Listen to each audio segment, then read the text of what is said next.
Welcome back, everyone. Justin Kier here, and I had a lot of people coming up to me on the street, talking to me on social media, saying, Justin, can we get the temperatures that we had on Thursday and Friday back in the forecast for the rest of the weekend? Well, we're starting that slow trend back into what it normally feels like here in South Carolina in the summertime in August, right? Quite frankly, it felt a little bit more like springtime over the past several days than, summertime here in South Carolina. But as things return to normal, we also have the opportunity for rain showers and storms, and I know a lot of people out there also want the rain showers. Tonight, well, after we saw some high temperatures today in the low 90s, upper 80s, it felt a little bit hotter than that. Things have cooled off significantly in some locations. For example, over in Rosewood, over at Columbia Owens Field, currently at 80 degrees. Also, Columbia Metro Airport, currently at 82, but some locations have already dipped down into the 70s.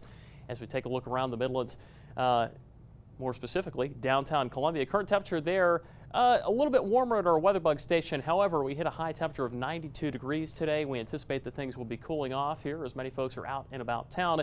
We took a look at some of these current temperatures around the map. Some have cooled off since we last checked in. Camden, for example, was at 77, currently at 75. Also 79 for Captain Oscar, who's watching from Winsboro this evening, and 75 degrees in Newberry County. We're free of precipitation. In fact, the only area of rain showers and storms that we see is actually off the Georgetown coastline here this evening. So not much in the way of precipitation. We do anticipate, though, that that's going to be changing. We've got another hot Sunday on tap. Unfortunately, you factor in some of the humidity that returns back into the forecast tomorrow, and then that's just going to get extended out, and those humidity rates will go up as we go deeper into the 7-day forecast. With the moisture, with the humidity, we increase our chances for rain showers and storms. Now, the frontal boundary, which was to our south earlier in the week, which allowed high pressure to be the dominant force, has sagged up towards the north, allowing for more of a southwesterly flow. What does that mean? That's just a fancy way of saying that moisture is returning back into the atmosphere.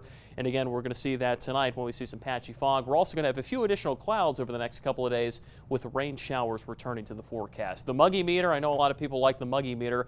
And again, we talk about the introduction of moisture back into the forecast area Monday and Tuesday. Prime examples of that. It will feel humid out there, downright uncomfortable as we get deeper into the 7-day forecast. Now, tonight's still a nice night out there, but be advised that as we get into the early morning hours, we might have to take a few extra minutes as we hit the roadways due to some patchy fog. We're not talking about dense fog advisories in place, but we are talking about perhaps a couple of delays tomorrow morning. 7-day forecast, again, indicating that things will be getting hotter before they get cooler. But believe it or not, next weekend showing signs that we might be dipping back down into the low 90s. Before we get there, hot, humid, with good chances for storms, quite frankly, Monday through Friday being the best window of opportunity there. If I had to put money on it, I'd say Monday through Wednesday would be your best opportunity for showers and storms. And the overnight lows, which were in the 60s, return back into the low to mid 70s over the next 7 days. And we still have a lot to talk about in the broadcast, including Derek, who's got sports coming up after the break.